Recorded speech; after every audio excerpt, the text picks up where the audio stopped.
पांच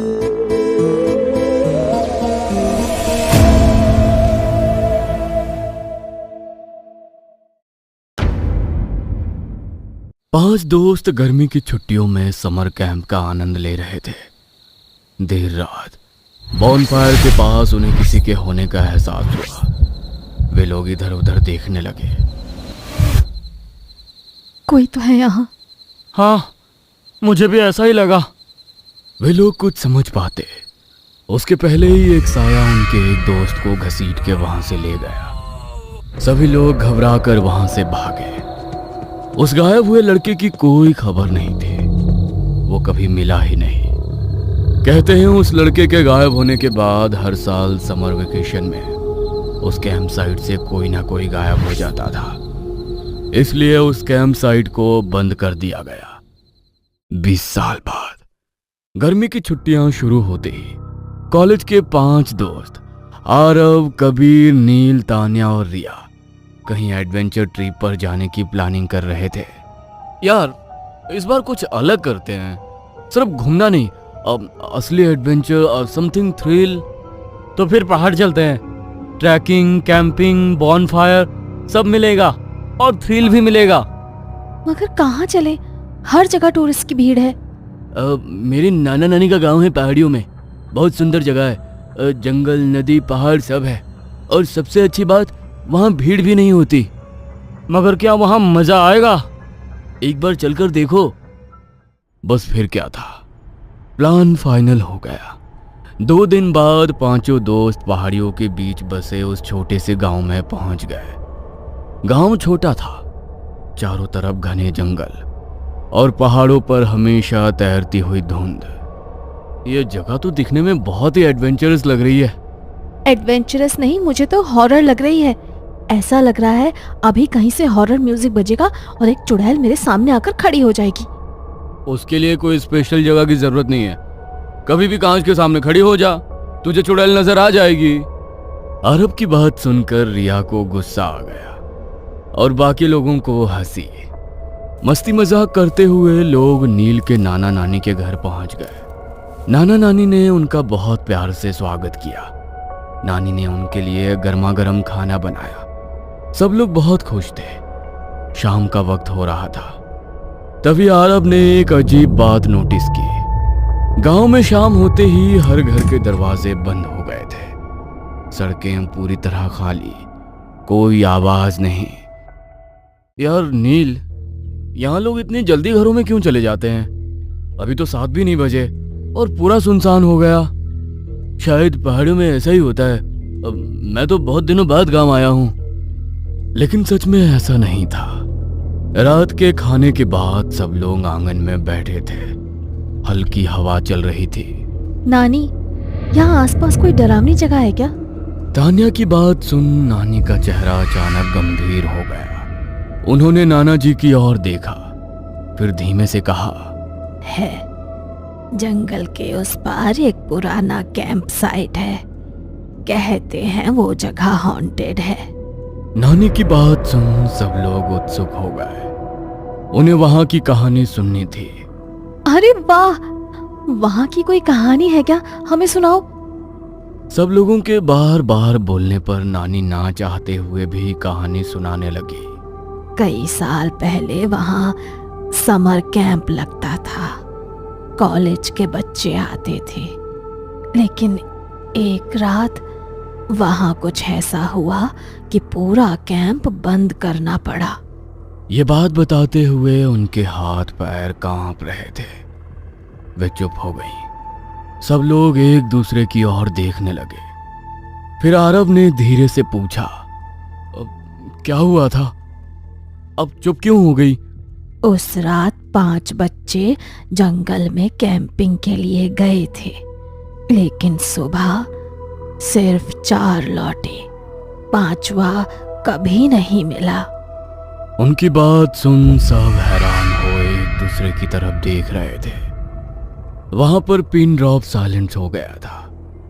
नानी ने आगे कहा, उसके बाद कई लोगों ने वहां रात में अजीब चीजें देखी, आवाजें सुनी। लेकिन अब वहां जाना मना है। अब क्या हम वहाँ जा सकते हैं? तुम लोग उस जगह के पास भी मत जाना, वहां से दिन में भी लोग दूर रहते हैं। लेकिन उन लोगों को ये सब सुनकर डर नहीं लगा, बल्कि रोमांच बढ़ गया। यार, यही तो असली एडवेंचर है, चलते हैं। अब साथ में चलो ना, बस एक रात कैंपिंग करेंगे और सुबह वापस, किसी को कुछ पता भी नहीं चलेगा। नील थोड़ा हिचक रहा था, उसका जरा भी मन नहीं था, लेकिन दोस्तों के दबाव में मान गया। उन्होंने तय किया, रात को जब सब सो जाएंगे तब वे लोग चुपके से जाएंगे। रात के करीब 11 बजे सब लोग टॉर्च और कैंपिंग का सामान लेकर निकल पड़े। जंगल का रास्ता अंधेरा और शांत था। कभी कभी दूर से उल्लू की आवाज आती, तो कभी चमगादड़ उड़ती हुई उनकी कार पर लटक जाती। कुछ ही देर में वे उस जगह पहुंच गए। वो एक पुराना खुला मैदान था, चारों तरफ घना जंगल, बीच में कुछ टूटे हुए लकड़ी के ढांचे। यही था पुराना समर कैंप साइट। लो, हम लोग पहुंच गए। अब हम लोग वापस चले क्या? क्या हुआ, डर लग रहा है? नहीं, वो बात नहीं है। तो फिर क्या बात है, हम रात यहीं रुकेंगे। सब टेंट लगाओ। तान्या के कहने पर सब लोगों ने मिलकर टेंट लगा लिया, फिर बॉन फायर जलाया। सब लोग मजाक कर रहे थे, लेकिन तभी रिया को लगा कोई उन लोगों को देख रहा है। उसने कहा, क्या तुम्हें भी ऐसा लग रहा है जैसे कोई हमें देख रहा है? उसकी बात सुन सब लोग हंस पड़े। रिया थोड़ी सी नाराज हो गई, फिर वो इधर उधर देखने लगी। वो थोड़ी सी डरी हुई थी, तो कबीर माहौल को हल्का करने के लिए बोला, लगता है हॉरर फिल्म ज्यादा देख ली है तूने। मेरा यकीन करो, वहां कोई था। किसी ने रिया की बात का यकीन नहीं किया। सबको मजाक लग रहा था, लेकिन सच में जंगल के अंधेरे में कोई तो था जो उन पर नजर रखे था। थोड़ी देर बाद आरब को प्यास लगने लगी। यार, प्यास के मारे मेरा गला सूख रहा है, मैं पानी लेकर आता हूँ। कहते हुए वो पानी लेने गया। वो टॉर्च लेकर जंगल की तरफ गया। तभी उसने जमीन पर कुछ देखा, गीली मिट्टी में 5 पैरों के निशान। लेकिन अजीब बात यह थी कि वे निशान कैंप की तरफ से जंगल की ओर आ रहे थे, जैसे कोई पहले से यहाँ था। अरब ने वापस आ सबको बताया।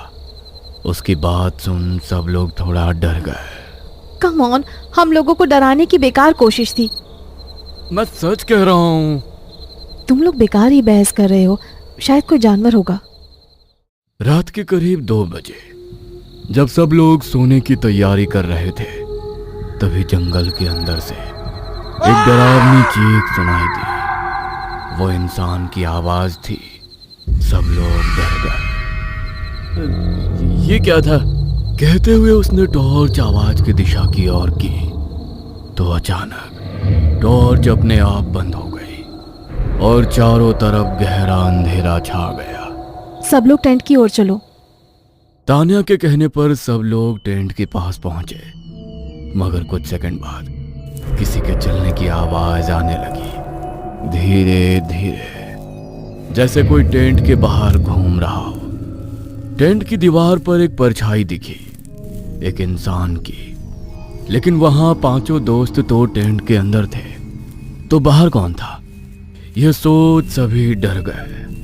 सुबह के करीब 4 बजे सबको थोड़ी देर के लिए नींद आ गई। जब आरब की आंख खुली तो उसने देखा कबीर टेंट में नहीं था। ये कबीर कहाँ गया? उसकी आवाज सुनकर सब लोग उठ गए और बाहर की तरफ दौड़े, लेकिन कबीर कहीं नहीं था। सबने उसे जंगल में खोजा, चारों तरफ देखा, मगर वो कहीं नहीं मिला। तभी नील की निगाह जमीन पर गई। वहां घसीटने के निशान थे। यह देख सब डर गए। उन्होंने तुरंत गांव वापस जाने का फैसला किया। सुबह होते ही वे भागते हुए गांव पहुंचे। नानी ने उन्हें देखा तो घबरा गई। सारी रात तुम लोग कहाँ थे? सब लोग चुप, किसी ने कुछ नहीं कहा। फिर धीरे धीरे उन्होंने सब बताया। सारी बातें सुन नानी का चेहरा सफेद पड़ गया। कैसी बात कर रहे हो? तुम 4 लोग आए थे, चारों यहीं पर तो हो। नानी आप भूल गई हो, हम 4 नहीं 5 लोग थे। हमारा दोस्त कबीर नहीं मिल रहा। कबीर का नाम सुनते ही नानी का चेहरा सफेद हो गया और वो उन्हें घर के अंदर ले गई और एक पुरानी फोटो दिखाई। वो फोटो उसी कैंप की थी। उसमें 5 कॉलेज स्टूडेंट खड़े थे।